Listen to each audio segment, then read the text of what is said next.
take them to church, man. Church is in session, man. Church is in session.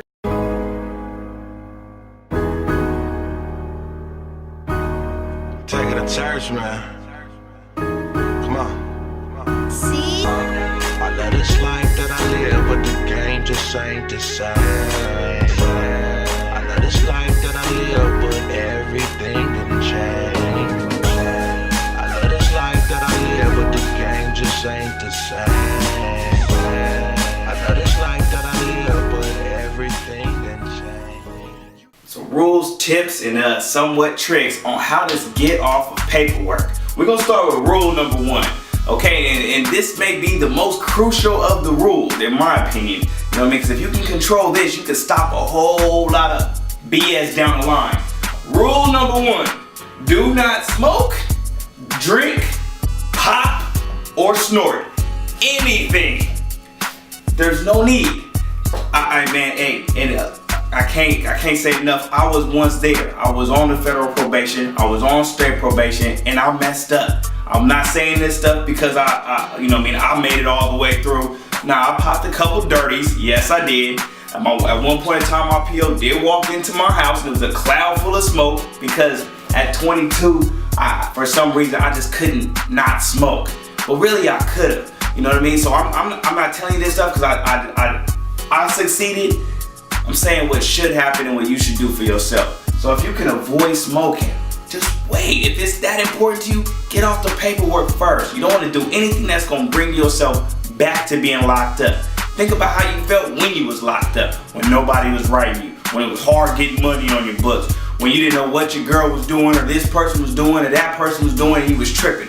Think back to those feelings and avoid smoking. Don't drink, even if your PO is allowing you to drink. Even if it's not in your paperwork that you can't drink. What happens when you drink is your mind state changes. What happens when you drink and you out with somebody, now you get into friction. You're more likely to take off on that person. You're more likely to do something you wouldn't have did if you weren't drinking, and you know that. You don't stay the same way. That's why you drink, so you can alter the way your thinking is. You know what I mean? So if you're on this paperwork at this time, don't drink. Alright? Don't pop nothing. Stay away from pharmaceuticals. Yeah, they might not be tested for that. Yeah, you might think this little Z-bar or whatever it is you doing, Molly, I don't know what, hey, whatever y'all doing. If it's in a pill form, if it's a pharmaceutical, just stay off. It's a drug too and it's altering you, all right? Don't snort nothing. Keep your nose clean. Not that you should be doing it anyway, but you know, I'm coming straight off experience, not necessarily with myself even, but I deal with a lot of homies and young homies that come out on probation. And for some reason, they keep finding some sugar booger in their nostrils. I don't know why. Leave it alone. It's not necessary. Get off paperwork. Believe me, they didn't just invent drugs in your lifetime. They've been drugs forever. And if you just need some drugs, hey, wait till you get off paperwork and then mess up your life. Whatever. Leave it alone, all right? And something that's not on here, but I know it's touching a lot of the homies too, and I see it, and they think they hiding it from me, and they smoking this, what's it, spice?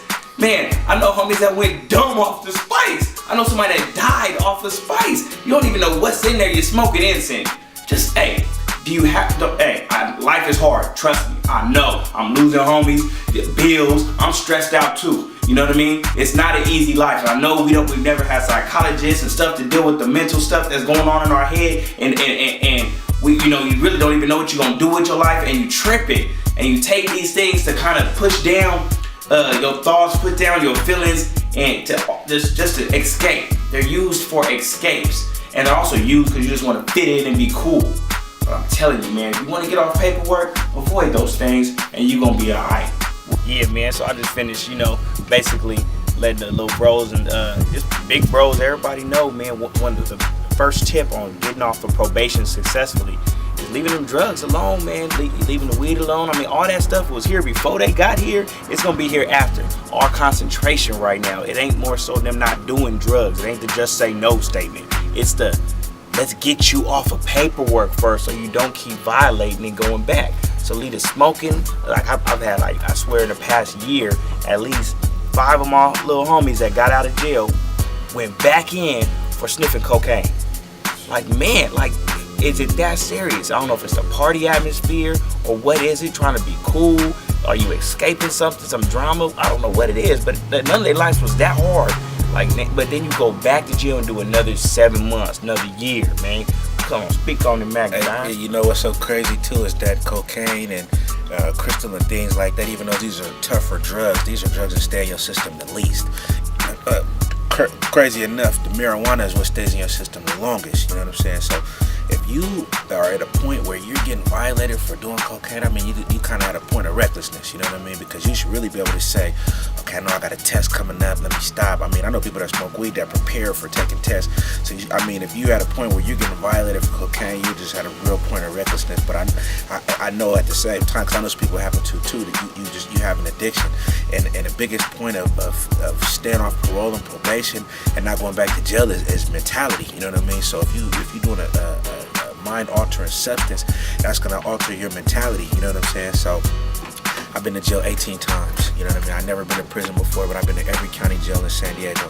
I had to beat about 3 or 4 probations, and it's just really, you have to get to a point where you want to change and do something different. You got to think of all the times you go to jail. If you go do 7 months, you really are at a point where you've had to stop doing drugs cold turkey. I know when you get to prison, you might still be with this, with that, but if you're a repeat offender like myself, you have got to the point where you are at a cold turkey stage. You should be able to cut it on and cut it off. Easier said than done, I understand, you know what I mean? But your freedom has to get to a point where your survival mode is something that's telling you, hey, let's not do this. Let me just make it to the point of getting off probation or parole.